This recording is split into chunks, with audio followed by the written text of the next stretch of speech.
Hello again, I'm Arba Kumsin. It's been a busy week of politics here in Ghana, beginning with the NDC and MPP coincidentally holding rallies in the Upper East region at the same time. President Mahama coming under fire for making ethnocentric comments as he campaigned. Police in Asokore in the Eastern region reaching an agreement with the two main political parties after they clashed during a health walk. The MPP leadership demanding the police arrest perpetrators who intimidate their supporters. Presidential candidates of the PPP, PNC and the independent candidate facing off in an IEA debate. And finally, to news of clashes again between NDC and MPP supporters in Woolensee. And so that's where we begin from. Woolensee in the northern region is one of several flashpoints identified by police. And just last night, the MPP and NDC supporters there clashed yet again for a third time in the last few weeks. The two parties held two separate rallies that resulted in bloody clashes. 7 have so far been confirmed injured from the incident and some vehicles vandalized. But the police say they were not present to foil the clash because the political parties failed to inform them about the rallies in clear breach of the Public Order Act. Police PRO for the Northern Region, ASP Ebenezer Tete, has been speaking to Beatrice Edu. There was a rally at Chia, Nigeria by the MPP PC for the one Mr. Thomas Okaja. During the rally, we are told supporters of the MPP and NDC clashed. The persons who sustained injuries as a result of the clash said they can identify some people who they claim are sympathizers of the NDC from a village called Kumboni. So, as we speak now, 7 persons have sustained minor injuries. They were treated and discharged yesterday. Also, as a result of the clashes, the windscreen of the parliamentary candidate for the NDC, for the MPP, was also smashed. The police managed to quickly move in, although we were not notified of the event. The public order, we are supposed to be notified of any such event because they are public events, but the police was not notified. There was another similar rally by the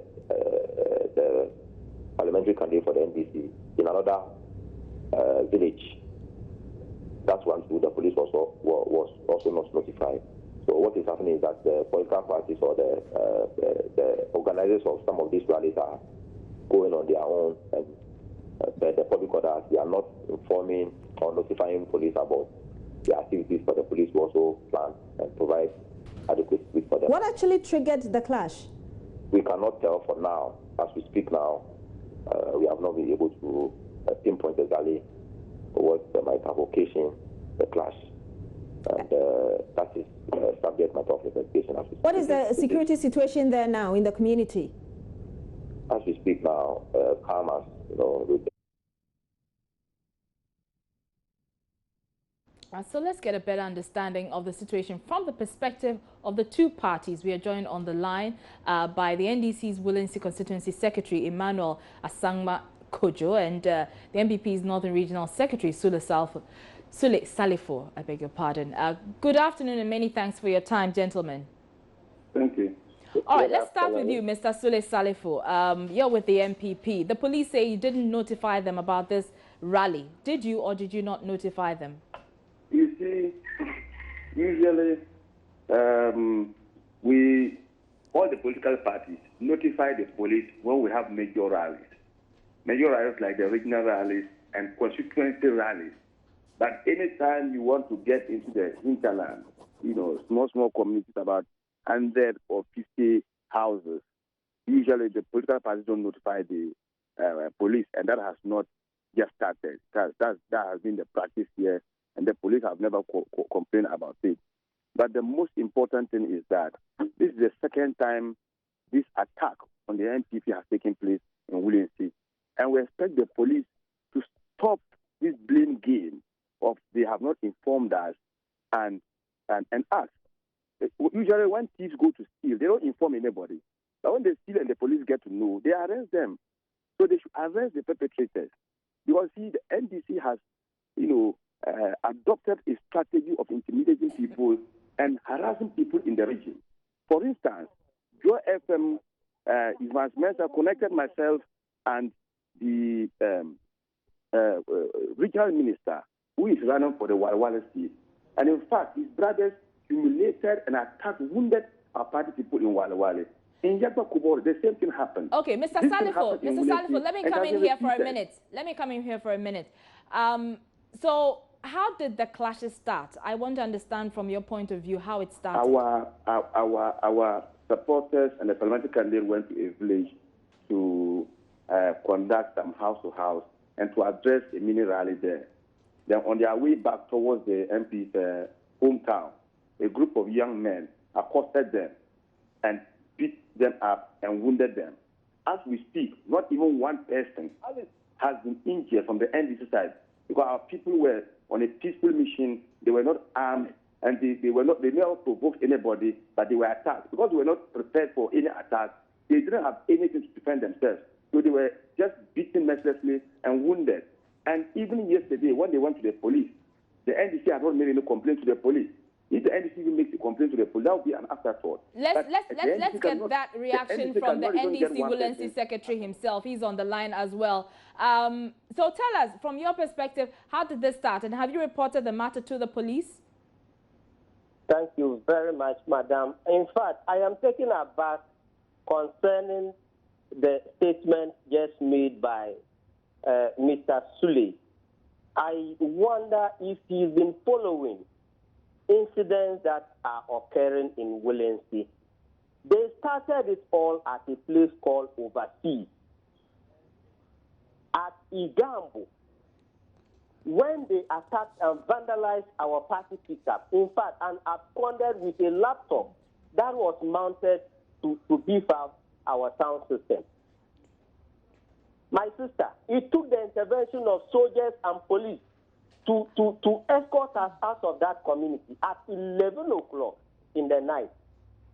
The incident started at 6 o'clock, and these people vowed that before we leave the community, they were going to attack us. And because of their posture, we advised our supporters not to venture attempting to leave the community.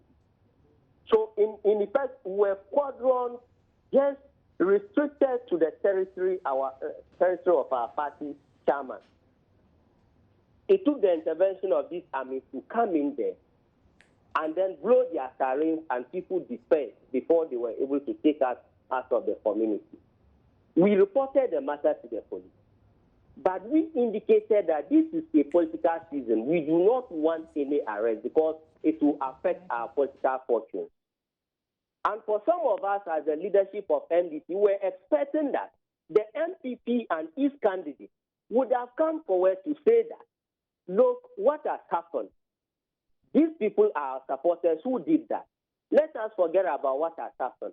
And you see, madam, we've been talking to our supporters, and it is not every corner of the constituency that we can get out to our supporters.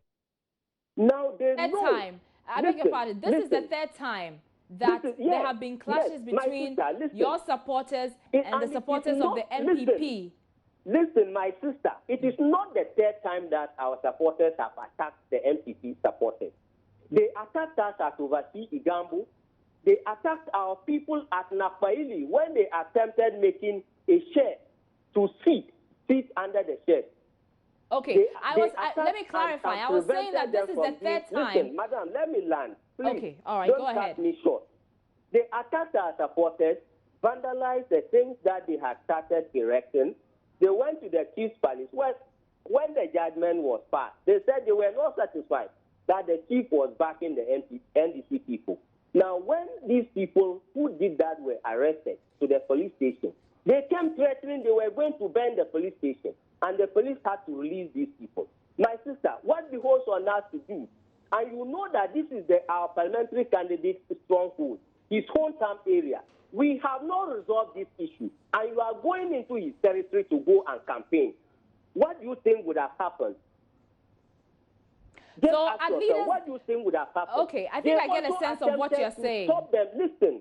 I get a sense of what you're saying, and we don't have the luxury of time to go into the details. So what I'm asking you now is, if you're listening, what I'm asking you now is... You don't want to listen to my No, I think that I have gotten a sense of what you're trying to say.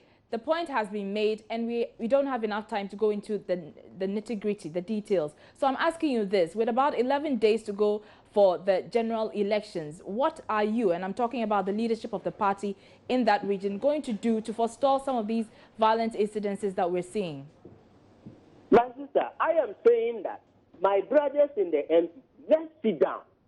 The two parliamentary candidates are no more than the land. You understand? Yes. Let's sit together, agree that, look, we are all one. We don't want these things that are happening. So that we send a message to our supporters from everywhere. Okay, let me ask Mr. Sule Salifu. Mr. Sule Salifu, if you're still on the line with me, are you ready to dialogue with your opponents?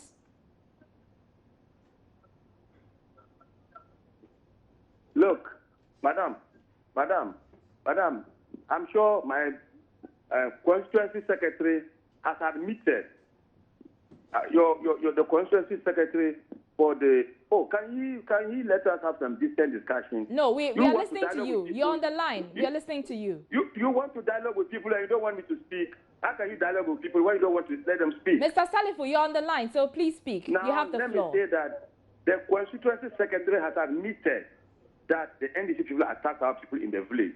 You know what he said? That there was a problem and that matter was not resolved, and we're going to their MP's territory to campaign. That what do you think was going to happen? So this was a prepared attack on our people. That is the point I'm making. Now, granted that what he's saying is right, then it means that the two parties do not have confidence in the police. You understand the point? Because if he is blaming the police and we're also blaming the police, then it means that the two parties have no confidence and trust in the police. And I think that the police must sit up. Because look, if they continue to attack our people there, we cannot control our people. We cannot do that. All right. Thank you very much. And you heard the MPP's Northern Regional Secretary and the NDC's Constituency Secretary for Woolensey there. Let's move on. And still staying with security, the Chief of Defense Staff, Air Marshal Samson Ojay, is warning of tough action against people planning to cause mayhem in this year's general elections. He's been addressing a news conference in Accra Friday. Let's listen to him. I would like to sound a note of caution to any person or group of persons who intend to cause any kind of trouble during the election period. We in the military are ready and prepared, together with the civil police and other sister security services, to deal ruthlessly with any such group of persons or person. I want to especially appeal to our young and energetic youth not to allow themselves to be deceived, to be used for violent acts. Any unlawful act will be met with the force that it deserves, and the laws of the land will be applied as appropriate. No body or organization is bigger than this country.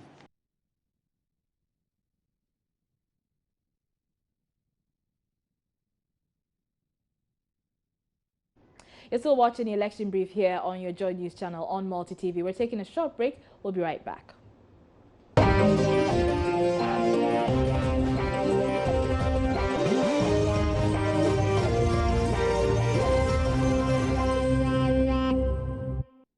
You're welcome back. Let's hit the campaign trail now, and we begin from the north, where we've been, focusing on for the last few minutes, and focus on the campaign of the Convention People's Party presidential candidate, Ivor Greenstreet. Today he's been to Sakai in the northern region, and he's been addressing party supporters there. Watch. When I was coming to Sakai, I was very, very, very surprised and shocked, because I remember some 3 or 4 years ago, the president, John Mahama, when he was campaigning to become president, he was in Tumu, and he told all of the people that next time he comes to Tumu, he will come by a road which is now tarred. Is the road tarred? No. No. Is the road tarred? No. And this time, when the president came to people of Sisala for their votes. He did not even use the road. He came by helicopter. Is that true? Yes. Is that true? Yes. So I want to ask you a question. Does President John Mahama, His Excellency, President John Dramani Mahama, does he respect the people of Sisala? No. Does he respect the people of Sisala? No. So that means, that means that NDC are out. NDC away. NDC away. NDC away. NDC away. And definitely, once NDC is away, you have to make sure that you don't give your votes to NPP. So that's a presidential candidate of the CPP, Ivor Greenstreet. Well, the NDC's running mate, Kwesi Emisa Arthur, has also been campaigning in the central region. We can listen to him now. Anyone appear President Negwan ho. Now what say? Arise for change. Nabra and Sasan or whether bar or the Yakaji Daman Sasan. And Sasan or other ban. I was a sign of the Yako Yachiro. Yam was a Koyim. Inti, oh, and Sister Biba. Now, or the Efna, Northern Brian. Me and Copto Dam and Sasana was their bana, or the Fna, or the Brian. Ghana, baby, ye dun, ye hear Puntu, ye hear Juma, ye hear the Ghana Boko him. President Mahama Morka there, Yako him. Him na yakwan, Yasha say, or they Tiado, Neako him. Yan Chan, no one Chingan and son. Obinmer Bar, as some other ban, or watching your son.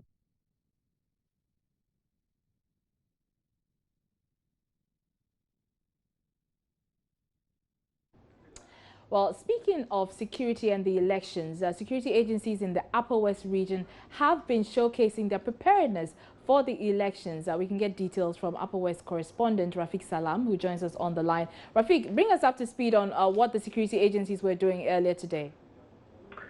This morning, a contingent from the Ghana Police Service, the Airborne Force, the Ghana National Fire Service, and also the Customs Access and Preventive Service, and also the Immigration Service took part in that route march, which they call the Meknas route march. They went through all the principal streets in the work municipality to showcase what they have, the accoutrements that they have at their disposal, so that for people to know how prepared are they for the December polls.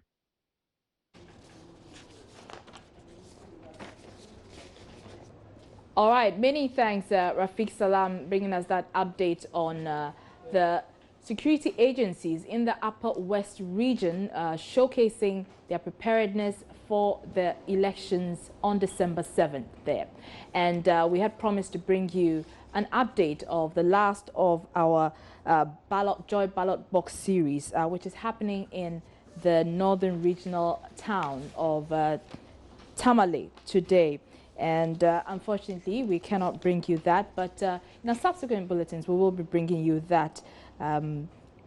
So after 8 regions and 3,000 Ghanaians sharing their thoughts on what would influence their votes, the countdown ends today in the northern region. Be sure to make a date with Evan Spencer and the team in the northern regional capital, Tamale, as they bring us ballot box. But that's how we wrap up the show today. Be sure to tune in to our shows for the whole of the next week.